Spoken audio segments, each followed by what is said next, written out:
একটা জিনিস খেয়াল করেছেন?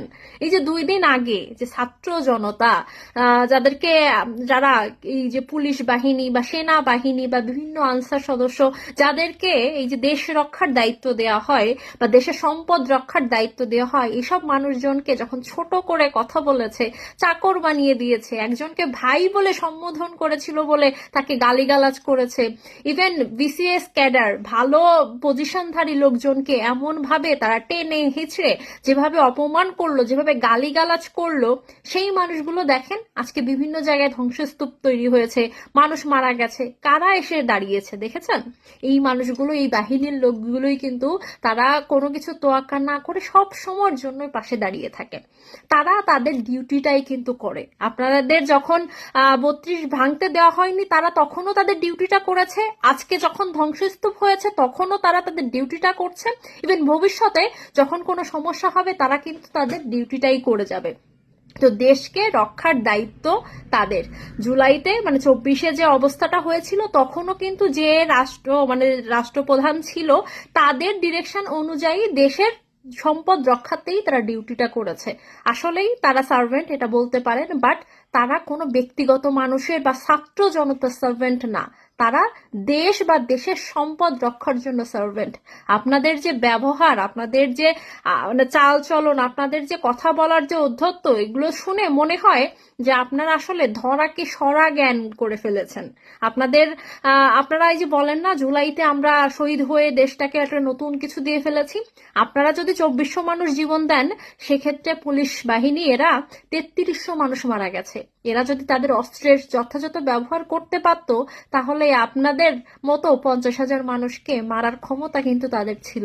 তারা সেটা করেনি। তো আপনাদের 24,000 মানুষের জীবন দিয়ে আপনারা একটা সংগ্রাম, নতুন স্বাধীনতার গান লিখতে পারছেন, কিন্তু তারা 3300 সদস্য হারিয়েও তারা এই জিনিসটা কিন্তু কথা বলতে পারছে না। আপনারা যারা আজকে এই যে পুলিশ বা সেনাবাহিনীকে কুকুর বলে সম্বোধন করছেন, এদের একটা পজিশন পেতে এখনো সেই ম্যাট্রিক পাশে পুলিশ সেদিন কিন্তু এখন আর নেই। এখন একটা পুলিশ সদস্য হতে গেলে তাকে মিনিমাম যে এসআই গুলো আছে, এরা আমাদের বিভিন্ন ব্যাচমেটদের দেখেছি, এরা কিন্তু সব অনার্স মাস্টার্স কমপ্লিট করা, বিভিন্ন ভার্সিটি থেকে পড়া।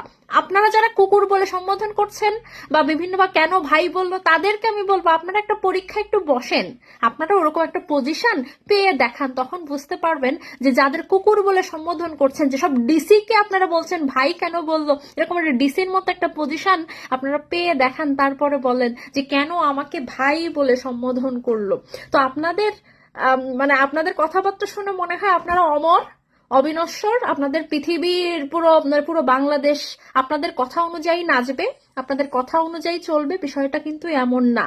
আপনারা যে লোকগুলোকে সচরাচর সবসময়ের জন্য অপমান করেন, কটু কথা বলেন, সেই মানুষগুলো যদি একটা দিন কাজ করা অফ করে দেয়, তাদের দায়িত্ব থেকে সরে যায়, তাহলে দেখবেন পুরো বাংলাদেশ অচল হয়ে যাবে। এই যে দেখেন অলরেডি কিন্তু চুরি, ডাকাতি, ছিনতাই বেড়ে গেছে। তারা তাদের জায়গায় আগে কাজ করতো বলেই কিন্তু সমস্যাগুলো হয়নি। তারা বেশি না, এই যে গাড়ি ঘোড়া রাস্তাঘাটে চলছে, এই যে লাখ লাখ এই যে চোরা কারবারি বা বিভিন্ন ধরনের ক্রাইম যে চলছে, তারা একটা দিন যদি তাদের জায়গা থেকে ধর্মঘট করে, পুরো বাংলাদেশ অচল হয়ে যাবে। তো আপনারা যারা মনে করছেন যে আমাদের জন্যই ওদের চলে, আসলে না, ওদের জন্য আপনারা চলছেন। তো সব থেকে অবাক লাগলো কি জানেন, এত বড় বাহিনী এতগুলো মানুষকে এত বাজেভাবে কথা বললো, ওনাদের হয়ে, ওনাদের মান সম্মান রক্ষার্থে বা আমাদের এইভাবে কথা বলো না বা এইভাবে গালির প্রাপ্য আমরা না, এই ধরনের কোনো কথা বলার মতো বা এই ধরনের কোনো প্রোটেস্ট করার মতো একটা মানুষ পেলাম না, বা তাদের পক্ষ থেকে একটা মানুষ এটা নিয়ে কোনো কথা বলতে এগিয়ে আসলো না। এই জিনিসটা আসলেই আমি অবাক হয়েছি এবং ভেবেছি যে মানে কি একটা আজব ব্যাপার না? এত ভালো কি বলে কাজ করছে তারা, দেশ রক্ষার জন্য কাজ করছে তারা, অক্লান্ত পরিশ্রম করে তাদের যে বেতন, ভাই অ্যাকচুয়াল গভর্নমেন্ট রেট কি মানে স্যালারি রেঞ্জ আপনারা দেখেছেন কখনো? এই যে পুলিশ কনস্টেবল বলেন বা সেনাবাহিনীর যারা সোলজার কাজ করে বা বিডিআর যারা কাজ করে বা এই যে ফায়ার সার্ভিসের লোকজন যারা কাজ করে, এদের বেতন কত দেখেছেন? মনে হয় রিক্সাওয়ালা, গার্মেন্টস এর যারা চাকরি করে এর থেকে বেশি বেতন পায়। তারপরেও দেখেন রোদ ঝড় বৃষ্টি নেই, সবকিছুতে তারা সবসময়ের জন্য রাত ভোর ডিউটি করে। বিভিন্ন চেকপোস্টে দেখবেন সবসময়ের জন্য এরা বসে থাকে, শীতের রাতে, কনকনে শীতের রাতে এদের পাওয়া যায়। তো আপনারা যারা বড় বড় বুলি ছোড়েন বা বিভিন্ন ধরনের কথা বলে মানুষকে অপমান অপদস্থ করেন, হ্যাঁ খারাপ অবশ্যই আছে, তাই বলে তো সবাই খারাপ না। আপনি সবাইকে কুকুর বলে বলতে পারেন না, তারা তাদের দাস বা তারা অমুক তমুক এসব বলতে পারেন না। কারণ 80% ভালো হলে 20% খারাপ, বাট ভালো সংখ্যাটা বেশি। তো মানুষকে যথাযথ সম্মান দিতে শেখেন। আজকে বেঁচে আছেন, কালকে নাও থাকতে পারেন। দুদিনের দুনিয়া, খুব বেশি অহংকার করার মতো কিছু নেই। আজকে এই যে ভূমিকম্প, এমন হতে পারে যেটার মাত্রা আরো বেড়ে গেল। এমন হতে পারে প্রিয় মুখগুলো, আপনি যে অধ্যত্ত দেখালেন, যে ধরনের বড় বড় কথা বললেন, আপনি পৃথিবীতে কালকে নাও থাকতে পারেন। বাট আপনার যে ব্যবহার, একটা মানুষকে এই যে কতটা সম্মান প্রদর্শন করলেন, একটা মানুষের সাথে আপনি কিভাবে আচরণ করলেন, একটা মানুষ হিসেবে সমাজে আপনার কৃতকর্মগুলো, এগুলো কিন্তু সারা জীবন ওই যে কোনো ধর্মের হন না কেন, ওই সৃষ্টিকর্তার কাছে এগুলো কিন্তু সবকিছুর রেকর্ড থাকে। হ্যাঁ, মানুষ তার কর্মের ফল তার এই ইহজন্মেই পেয়ে যায়, পরজন্ম লাগে না। আপনি যদি বিশ্বাস না করেন পরজন্মে, আমি পরজন্মের দিকে যাব না। কথা হচ্ছে দেশের মানুষ হিসাবে, বা শুধু মানুষ হিসাবে, বা একজন এডুকেটেড বা শিক্ষিত মানুষ হিসাবে কার সাথে কতটুকু কিভাবে আচরণ করতে হয়, কাকে কতটুকু সম্মান করতে হয়, একটা পদমর্যাদা সম্পন্ন একজন মানুষকে, একজন ডিসিকে, একজন পুলিশ অফিসারকে কিভাবে সম্বোধন করতে হয়, তার সাথে বিহেভিয়ার কেমন হওয়া উচিত, বা তার দায়িত্বর জায়গা থেকে তাকে কতটুকু কি করতে হবে, সেই জায়গায় আপনি বাধা দিয়ে তাকে লাঞ্ছিত করার যে বিষয়টা, এই জিনিসটা শিক্ষিত জনগণের কাছ থেকে আমরা আশা করি না। কারণ এই জনগণ একটা সময় ভবিষ্যৎ প্রজন্মের লিড দিবে এরা। তো এরা যদি কার সাথে কি কথা বলতে হয় সেটাই যদি না জানে, কাকে কতটুকু সম্মান দিতে হয় সেটাই যদি না জানে, তো ভবিষ্যৎ প্রজন্ম আসলে অনেক অন্ধকার একটা ভবিষ্যৎ প্রজন্মের আশা করতে পারছি আমরা। বিশেষ করে জেনজিরা যেভাবে ব্যবহার করছে মানুষের সাথে, বা তাদের যে অ্যাটিটিউড, তাতে মনে হচ্ছে যে ভবিষ্যতে ভালো মানুষের দেখা পাওয়া, মনুষ্যত্ব বিবেক সম্পন্ন মানুষের দেখা পাওয়া অনেক ডিফিকাল্ট হয়ে যাবে।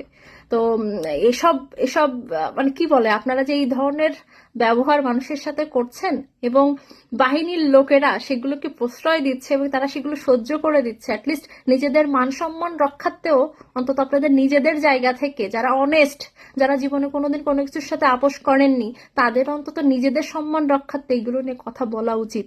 এখানে অনেক পুলিশ সদস্যদের সন্তান আছে, অনেক সেনাবাহিনীর সদস্যদের সন্তান আছে, তাদেরকে যখন এই যে সেনাবাহিনীদের কুকুর বলে গালি দেওয়া হচ্ছে, বা পুলিশ সদস্যদের এভাবে যখন অপমান করা হচ্ছে, ছোট করা হচ্ছে, তাদেরকে এগুলো গায়ে লাগছে না? আমি জাস্ট এটাই অবাক হয়ে গেছি। না, আমার বাড়ির কেউ ভাই পুলিশ নেই, আর্মি নেই, বিডিআর নেই, কেউ নেই নেই, কিন্তু মানুষ হিসেবে এই যে যে ইয়াং জেনারেশন যেভাবে ছোট করে কথা বলেছে, জিনিসটা আমার গায়ে লেগেছে। একজন ডিসি সম্মানীয় মানুষ, সে অনেক খড়কুটো পুড়িয়ে তার নিজের যোগ্যতার প্রমাণ দিয়ে, একজন এসআই শুধুমাত্র একটা এসপি, একজন মানে শুধু শুধু হাওয়ায় এগুলো পজিশন পায় না ভাই, এগুলো কষ্ট করে পরিশ্রম করে তাদের যোগ্যতার প্রমাণ দিয়ে তারা পজিশন গুলো পেয়েছে। তো এই মানুষগুলো এইভাবে অপমান অপদস্থ হওয়ার যোগ্য না। তো এই মানুষগুলোকে এইভাবে কথা বলা হচ্ছে, এবং মানুষ, এই পজিশনের মানুষগুলো নির্বিকার, চুপ, জিনিসটা আসলে অনেক পেইনফুল। কি আর বলবো, আসলেই অবাক হয়েছি যে আপনারা এগুলো নিয়ে কোনো কথা বলেননি। ইভেন এতগুলো সদস্য বাহিনীর পরিবারের মানুষজনও কোনো কথা বলেনি। বাঁচাটা ভালো, ভয় পাওয়া ভালো, বাট আত্মসম্মানবোধ বিলিয়ে দেওয়া ভালো না।